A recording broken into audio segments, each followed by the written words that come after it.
Quais são os pontos do pilar meta que a gente pode trazer para o pessoal? Eu acho que o primeiro você falou bem agora, eu acho que a meta ela tem que ser factível, né? A primeira coisa, a meta ela não pode ser nem tão fácil que ela se torna irrelevante, inútil. Pô, seu objetivo é emagrecer meio quilo. Cara, você em 1 semana, 2 semanas já fez, e aí? Depois acabou sua meta. Então você tem que ter uma meta que seja desafiadora de certa forma, mas ela não pode ser uma meta irreal, porque senão, cara, você também não vai conseguir se motivar. É uma meta que está muito longe. Então, o que eu gosto? Eu gosto de dividir a meta em metas mais curtas, a primeira coisa. Então, e segundo, a meta de resultado, ela é sempre problemática. Porque você pode fazer tudo certo na sua alimentação, mas você não emagrecer naquela semana ou naquelas 2 semanas. Por qualquer motivo que seja, um motivo hormonal, ou motivo, talvez você tenha medido errado alguma coisa, mas aquilo pode te desmotivar. Então, eu prefiro uma meta de esforço. Sim. Uma meta de esforço. Então, você vai ter uma organização, que inclusive, já dando um spoiler, é um dos pilares e que tem muito a ver com a meta, mas a sua organização vai ser, por exemplo, a dieta que você tem que cumprir toda semana. Cara, sua meta é conseguir cumprir aquela organização toda semana. Se você fizer isso, claro que de vez em quando você vai ter que reavaliar. Se você tiver um profissional, isso vai ser muito facilitado, mas vai ter que reavaliar para ver se aquilo está dando resultado. Porque às vezes pode não dar resultado. Você pode ser uma pessoa que tem mais dificuldade de tal coisa, seja emagrecer, seja dormir bem, por exemplo. Você pode fazer tudo certo e não conseguir dormir bem. Você vai ter que reavaliar se o que você está fazendo ele é suficiente para você atingir a sua meta. Mas você fazer o esforço é o ponto fundamental. Uhum. Isso me leva a um ponto, Jorge, que eu acho que é importante também, que quando a pessoa tem uma resolução de ano novo, seja emagrecer, seja começar atividade física, a pessoa começa, muitas vezes um grande problema é que as pessoas começam a se perder no detalhe. Então, por exemplo, a pessoa vai começar a fazer uma atividade física. Cara, ela ao invés de pensar, eu preciso simplesmente fazer, esse é o meu foco, é isso que vai mudar a minha saúde do 0 para 1. Então é isso que vai realmente ser fundamental. A pessoa começa a pensar, será que eu estou fazendo a melhor atividade física possível no mundo? Será que a minha série de academia está perfeita? Será que eu posso melhorar? Será que eu posso aumentar uma repetição? Será que eu posso aumentar uma série? Será que, sei lá, não é corrida, é natação? Será que não é caminhada, é ciclismo? Cara, a pessoa começa a se perder na maneira como ela está fazendo. A mesma coisa a alimentação. Pô, será que a minha dieta está perfeita? Será que eu tenho que comer batata inglesa ou batata doce? Será que, cara, é salmão ou atum o peixe que eu tenho que comer? As pessoas começam a focar naquele detalhe. E aquele detalhe que vai ser muito importante, por exemplo, para o atleta ou para a pessoa que já está muito avançada naquilo, ela quer uma melhora incremental. Mas, cara, esse é o detalhe. Se você não faz atividade física nenhuma, cara, fazer atividade física é o fundamental, é aquilo em que você deve se concentrar.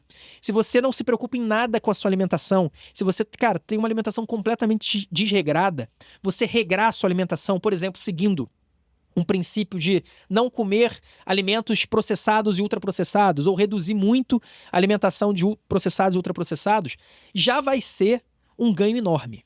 Esse vai ser o que a gente chama de Pareto, né? Aqueles 80% dentro do 100% que seria o ideal, você vai fazer 80%, cara. O 20% é legal, depois a gente olha pro 20%. Mas primeiro, foca nos 80%. Então, eu acho que isso tem a ver com a meta, porque um dos problemas é a pessoa ficar obsessiva, né? Sim. Porra, eu tô obsessivo, cara, eu preciso seguir exatamente aquela série, ou eu preciso seguir exatamente aquela dieta, porque senão eu não cumpri minha meta, por exemplo.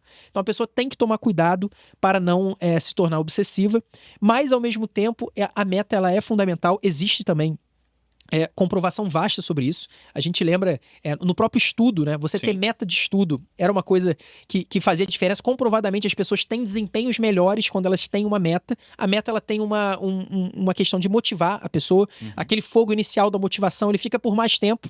Sim. Então você realmente mantém aquele fogo, mas tomando cuidado para não ser uma coisa obsessiva e para você não colocar nenhuma meta muito fácil que perca a relevância dela, e nem também uma meta tão absurda, tão ousada, que você não vai conseguir, e aí vai virar um fator de desmotivação.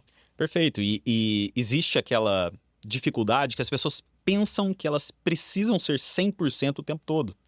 E ao contrário do que a maioria das pessoas pensa, você ganha uma maratona correndo numa velocidade constante ao longo do tempo. Uma maratona não é uma prova de 100 metros, por exemplo. Você precisa correr rápido para chegar lá. Se você correr rápido na maratona, você vai se cansar rápido, provavelmente não vai chegar nem no final dela.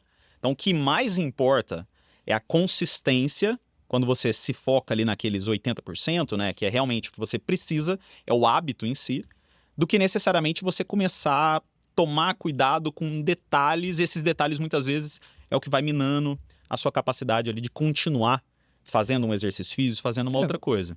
E às vezes, né, Jorge, é uma questão, cara, de a pessoa que tá lá, cara, a pessoa tá no zero. O cara nem entrou na faculdade de medicina, ele quer saber como é que vai fazer uma neurocirurgia. Uhum. Calma. Cara, você não tá Exato. fazendo exercício nenhum. Você não tá fazendo. Fazer um exercício físico, cara, esse vai ser o ponto fundamental pra você. Uhum. Você não tá nem aí pra sua dieta, cara. Seguir uma dieta que tenha um mínimo de fundamento, como a gente falou, ultraprocessado, cortar ultraprocessado, ou reduzir o aporte calórico. Cara, qualquer coisa que seja uma coisa macro, um fundamento importante, vai fazer toda a diferença pra você. Uhum. Para uma pessoa, por exemplo, que você usou o exemplo da maratona, para uma pessoa que já faz uma maratona e que precisa reduzir o tempo dela em 3 segundos, a pessoa já faz. Cara, aí ela precisa ir no detalhe. Às vezes é um Perfeito. detalhe da alimentação, às vezes é um detalhe do treinamento que ela tá fazendo. Pô, aí faz sentido a pessoa pensar no detalhe.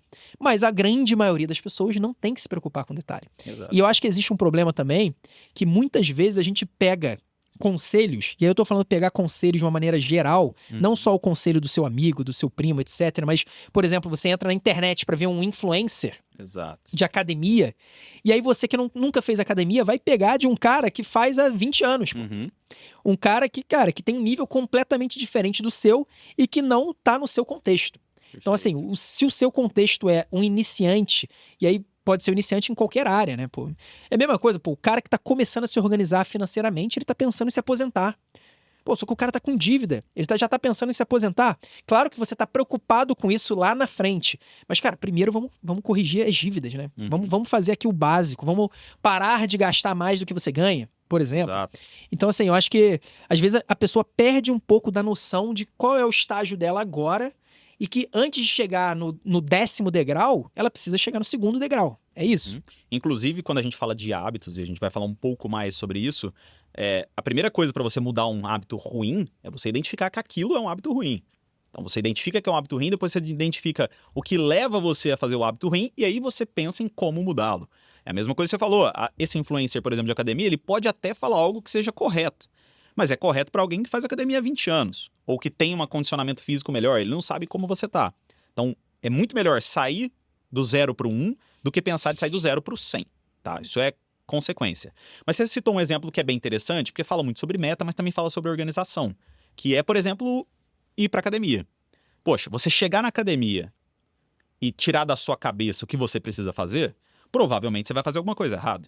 Provavelmente, amanhã, depois, você vai esquecer, você não vai fazer ela.